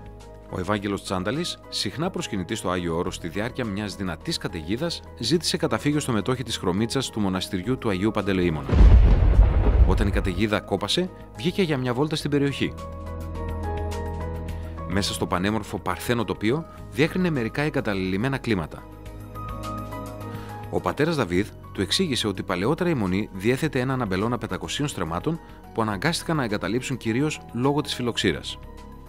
Εκείνη την ημέρα, ο Ευάγγελος Τσάνταλης αποφάσισε να κάνει ό,τι περνούσε από το χέρι του, ώστε ο ιστορικός αμπελώνας να αναστηθεί. Και είναι χαρακτηριστικό ότι φώναξε τότε έναν πολύ γνωστό γεωπόνο, ακόμα και τώρα, τον κύριο Κούσουλα, και είναι χαρακτηριστική στοιχομηθεία μεταξύ τους. Του λέει ο Ευάγγελος ο Τσάνταλης, του λέει: Κύριε Κούσουλα, μπορώ, αυτό το μέρος προσφέρεται να κάνουμε καλό κρασί? Και του λέει ο κύριος Κούσουλας: Κύριε Ευάγγελε, αυτό το μέρος είναι μαγικό, θα κάνει υπέροχα κρασιά. Αν είναι πολύ δύσκολο, λέει, να έρθει να κάνουμε κρασί εδώ πέρα. Του λέει: Δεν σε ρώτησα αν είναι δύσκολο ή εύκολο, σε ρώτησα αν κάνει πραγματικά καλό κρασί. Και έτσι ξεκίνησε κάπως όλη η ιστορία αυτή του αγιορείτικου ίνου, που πραγματικά θεωρούμε ότι είναι ένα ίσως μοναδικό αμπελοτιμάχιο, ένα υπέροχο μικροκλίμα με κρασιά τα οποία πραγματικά έχουν γίνει γνωστά Ελλάδα, εξωτερικό.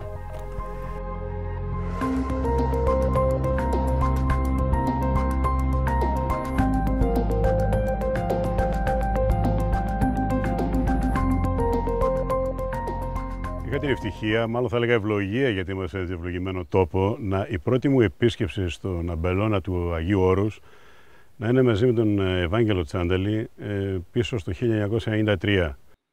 Από την πρώτη φορά κατάφερε ο Ευάγγελος Τσάνταλης να μου μεταφέρει το πάθος του για αυτό το χαρισματικό αμπελώνα. Και οφείλω να ομολογήσω ότι συνεχίζω να επισκέπτομαι τον αμπελώνα συνέχεια και συνέχεια κάθε φορά που έρχομαι εδώ νιώθω το ίδιο δέος και την γοητευμένος πάντα από αυτό το υπέροχο αμπελοτόπι. Θεωρώ ότι είναι από τα πιο χαρισματικά αμπελοτόπια που έχω δει σε όλο τον πλανήτη και χρέος μας είναι να συνεχίσουμε όλοι εμείς το όραμα του Ευάγγελου Τσάνταλη για να μπορέσουμε να κάνουμε αυτό το αμπελοτόπι γνωστό σε όσες περισσότερες χώρες του εξωτερικού μπορούμε.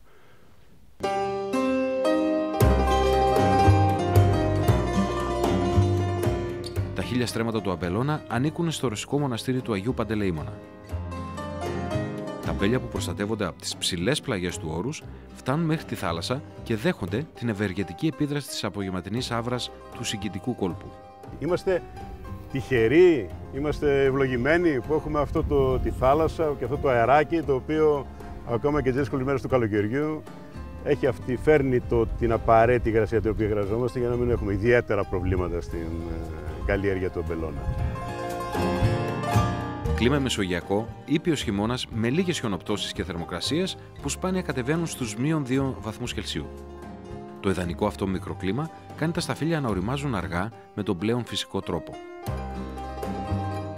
Είμαστε σε ένα υψόμετρο γύρω στα 200 με 220 μέτρα. Αυτό είναι το μεγαλύτερο υψόμετρο? Όχι. Είναι ο κύριος όγκος του αμπελώνα. Φτάνουμε σχεδόν μέχρι τα 300 μέτρα. Έτσι, και έχουμε και λίγο πιο χαμηλά στα 180 μέτρα. Αλλά ο κύριος όγκος βρίσκεται εδώ. Τα εδάφη είναι αμμώδη, αμμοπυλώδη. Υπάρχει μεγάλη περιεκτικότητα σε πυρίτιο. Το pH είναι από ελαφρώς όξινο έως όξινο.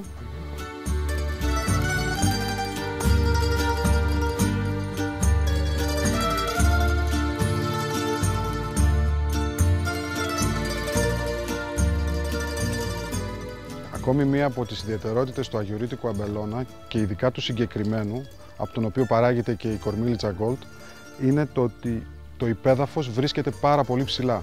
Μπορούμε να δούμε το ότι στους 15 πόντους περίπου με 20 βρίσκεται το μητρικό πέτρωμα που είναι γρανίτης. Από αυτές εδώ τις σχισμές που υπάρχουν στο γρανίτη διεισδύουν οι ρίζες του αμπελιού κατεβαίνοντας πολύ βαθιά, πολλές φορές μέχρι και στο 1,5 μέτρο, και έτσι μπορούν και απορροφούν διάφορα θρεπτικά συστατικά, δίνοντας αυτή τη μοναδικότητα στο σταφύλι.